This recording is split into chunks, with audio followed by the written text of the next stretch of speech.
Eric Keller here, Enthusiast Auto Group. Today we're in EAG's workshop number 2 and we're with a very special 1990 E30 M3. Alpine white on black, just 35,000 miles. This is a 2015 graduate of EAG's Rejuve program, one that, well, came in and was so well sought after that it never hit the market and was placed with a repeat client. If you saw the earlier video of the Mustang Shelby GT 350 in white, that car was also from this collector, as was the 1M that, again, true to form, another car that never hit the market back then. Well, sold again, never hitting the market yet for a second time, that we sourced from the original owner, just 6,000 miles on that 1M. And you know, the relationships that we build with these cars, with these clients, frankly, are how deals like this take place. We want to know who's where and what everyone is looking for, and can certainly help play that matchmaker role. All of the cars that you see on our website, frankly, are just a sample of what's coming and going. The pairing of the right car with the right enthusiast, and of course, sourcing the right car from the right enthusiast is really what the key ingredients for EAG's history and success have been, and it's those relationships that allow us to bring cars like this to you now through the medium of the YouTube channel in a much more broad approach. You're looking at this as a 1990 and saying that's a 3-spoke M-Tech 1 steering wheel. Somebody obviously upgraded that, like those Evo 2 wheels that you see in the 16-inch form. Well, no, not really. It's a July of 1989 production, the very first month of the 1990 model year. The August month was skipped in September would be the bulk of the initial production run. But this is a super early 1990 and does have the M-Tech 1. It's the only month of production, I believe, that the non-airbag wheel was installed in the 1990 model year cars. The 90 and 91 being the two most scarce of the production. This car is certainly one of the nicer examples that the market will see. Most, frankly, all would consider this to be a #1 car. Again, just 35,291 rounds on the clock. All stock in every way. The 16-inch wheels will be joined with the 15-inch wheels that were original to the car. Those are included. The center caps are in the trunk. We'll come back to that in a minute. All numbers matching. The car is still wearing its Cosmoline here and there. The black crinkle coat has not yet expired and overheated and started to check, as is pretty common for a lot of the used E30 M3s. I mean, this is a highly, highly original car that is totally a survivor. It's got a little bit of paintwork here and there, but nothing of concern that isn't noted and documented in the car's history. Again, all the VIN tags are in place where they should be, and well, you should certainly protect your investment and use only genuine BMW parts, which are factory tested and approved. And that's what we do here in the workshop. This is the second of the workshops, a third coming soon. A lot of these cars will be the Rejuve clients, like the M5 there on the top, another 2012, I think, graduate of the EAG Rejuve program, and a one-owner E28 M5 there below, heading to a first-time client with 88,000 miles. Anything that these cars need, we're certainly going to want to protect and invest into their future on behalf of the next owners, as we have done with this 90 M3. And it's certainly one of the better color combos out there. Most Alpine white on blacks, well, there's not a whole lot of them to begin with.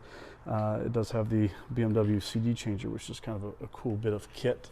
But hard to find Alpine white on black. We don't have enough of them in that revolving collection. I think we were up to a little over 420 or so E30 M3s that we've acquired in that revolving collection at this point, and definitely not enough Alpine white on blacks. We certainly enjoy the Alpine white on black 1990 in our personal collection. It's the third longest standing resident of the EAG collection, 24,000 miles on that one. It is, again, a 90 that is an airbag steering wheel car. These wheels are pretty similar to well, they're the exact same wheels that we put on Zuckerman's white M3 that you probably saw in the VinWiki video. If you've not seen that, that might be a fun one to check out, telling the story of an 8,000 mile Alpine on Cardinal 88 that we acquired from the original owner, and what happened to it when it hit Southern California's Hollywood scene, I suppose. Anyway, this is available. It is probably not going to last all that long. Just the teaser with 1 or 2 lines without any photos is what you're going to find on the website at the moment. The car has gone through the photo studio and is ready for the PPI, which I think we have done. I might as well throw the car up on the lift here. That's the alignment rack all the same. We'll get a little bit of better visual with the lighting and take a look on the undercarriage. And if you are interested in this car, certainly reach out. Let's take a lift up and a gander. Taking a lap through the undercarriage, well, that is where we're going to see one of the many EAG differences. This car is super original and in just fantastic shape. It's original where it counts. It does have some updated replacement parts like this center catalytic converter, the front steel control arms, and you're probably saying, well, it's a 1990, it should have aluminum control arms. And I would reply, you're right, for the fact of most 90s would also have a airbag in the steering wheel. But the early cars do have a couple of changes and exceptions, this being that on the 1990 model year production. I think probably one of the more notable things about this car, outside of all of this cosmoline that you're seeing, that a lot of people that are not used to looking to undercarriages of cars are going to say, it's kind of dirty here and there. Well, it's original and it's honest, and that cosmoline was put on to protect the car, and it's done just that.